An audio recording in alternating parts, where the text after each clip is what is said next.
Assalamualaikum warahmatullahi wabarakatuh. Hai semuanya, salam kenal. Aku Nur Cahyani dan teman aku Fatima Azhara. Kami mahasiswa dari Prodi Pendidikan Guru Pendidikan Anak Usia Dini, Fakultas Ilmu Pendidikan Universitas Negeri Jakarta. Kami dari kelompok 16. Di sini kami akan membahas tentang konsep sains, bumi, dan alam, yang di dalamnya memuat tentang kepedulian pada lingkungan, kondisi lingkungan hidup, sumber daya alam, dan reduce, reuse, recycle, repair, and replace. Tunggu dulu, sebelum kalian lanjut nonton videonya, jangan lupa di like, komen, share, and subscribe YouTube channel ini dan nyalakan notifikasinya. Happy watching! Nah, teman-teman tahu nggak sih apa itu kondisi lingkungan hidup?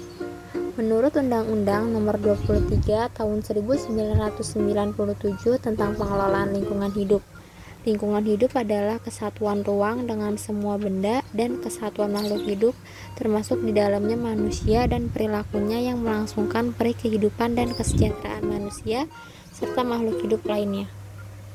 Mereka secara terus-menerus berinteraksi dengan berbagai komponen yang ada di sekitarnya, seperti hewan, tumbuhan, air, tanah, suhu, udara, dan lain sebagainya.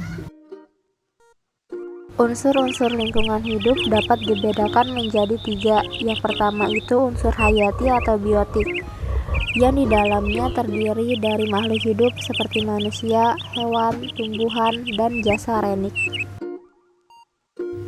Yang kedua, unsur sosial budaya, yaitu lingkungan sosial dan budaya yang dibuat manusia yang merupakan sistem nilai, gagasan, dan keyakinan dalam perilaku sebagai makhluk sosial, seperti agama, suku, bangsa, bahasa, dan lain sebagainya.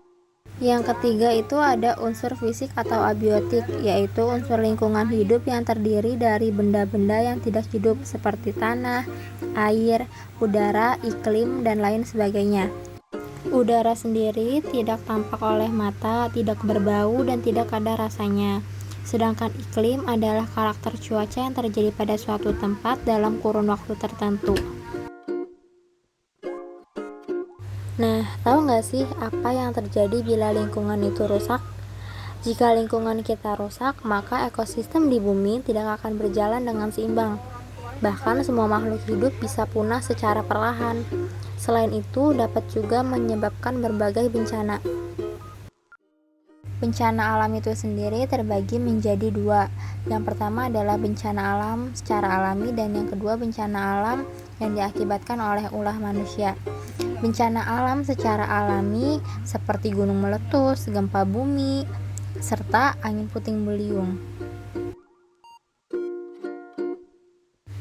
Yang kedua adalah bencana alam akibat ulah manusia. Yang pertama adalah terjadinya pencemaran, baik pencemaran udara, air, tanah, maupun suara. Ini sebagai dampak dari adanya kawasan industri. Lalu yang kedua, banjir. Banjir disebabkan karena ulah manusia yang membuang sampah sembarangan. Lalu ada tanah longsor sebagai kerusakan hutan di mana manusia menebang pohon secara liar. Dan kebakaran hutan yang disebabkan karena keserakahan manusia. Cara yang dapat kita lakukan untuk melestarikan lingkungan. Yang pertama, kita bisa mengumpulkan sampah organik yang kita hasilkan, kemudian menjadikannya pupuk kompos. Lalu yang kedua, kita bisa mengurangi penggunaan botol plastik. Yang ketiga, kita bisa melakukan penanaman pohon kembali. Dan yang keempat, menggunakan transportasi umum untuk mengurangi pencemaran udara. Dan masih banyak lagi hal yang bisa kita lakukan untuk melestarikan lingkungan hidup kita. Pembahasan selanjutnya yaitu sumber daya alam. Sumber daya alam adalah segala sesuatu yang bisa diambil atau dimanfaatkan dari alam karena memiliki nilai manfaat untuk memenuhi kebutuhan manusia. Jika merujuk pada Kamus Cambridge, sumber daya alam adalah sesuatu seperti galian atau tambang, hutan, dan kekayaan alam lain di suatu tempat yang dapat dimanfaatkan manusia. Sumber daya alam bersifat terbatas dan tidak terbatas.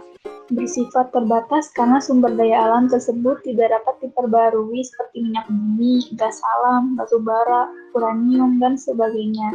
Sementara itu, beberapa sumber daya alam relatif melimpah atau bisa diperbarui seperti air, produk pertanian, produk kehutanan, peternakan, dan sebagainya.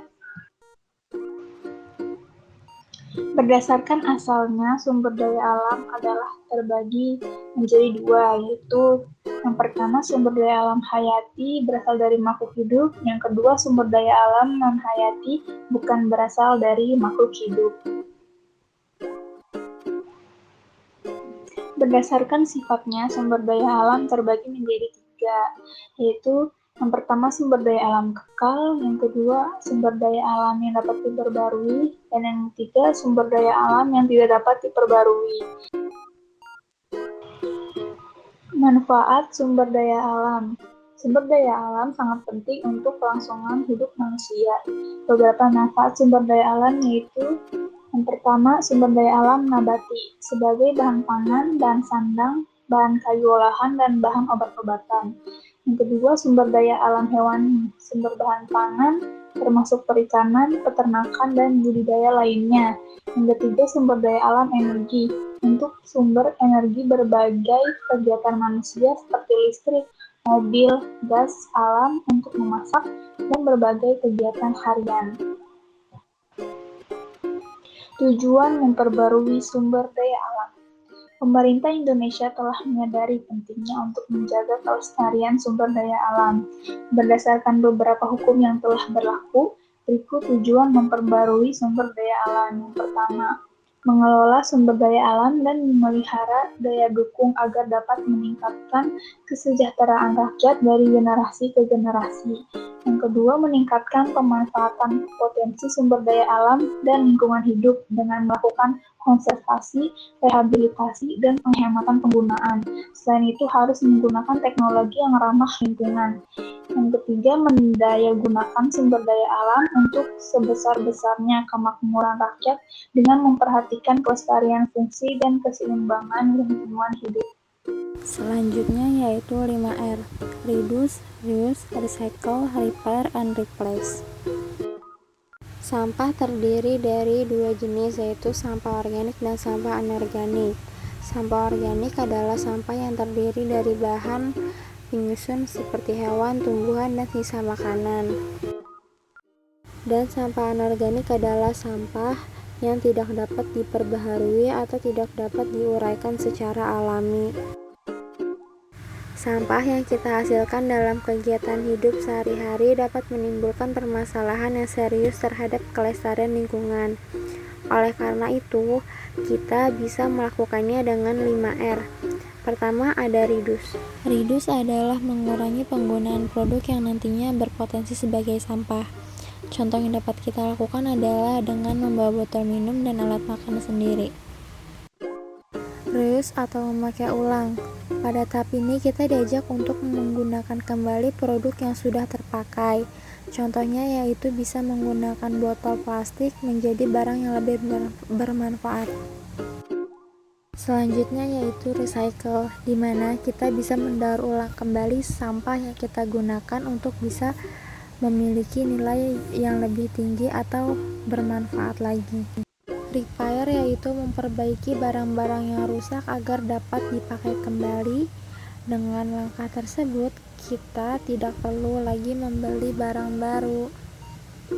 Terakhir adalah replace, mengganti atau menghindari barang yang sekali pakai dengan barang yang bisa dipakai berulang-ulang. Misalnya kita membawa kantong belanja sendiri. Sekian video pembahasan tentang kepedulian lingkungan.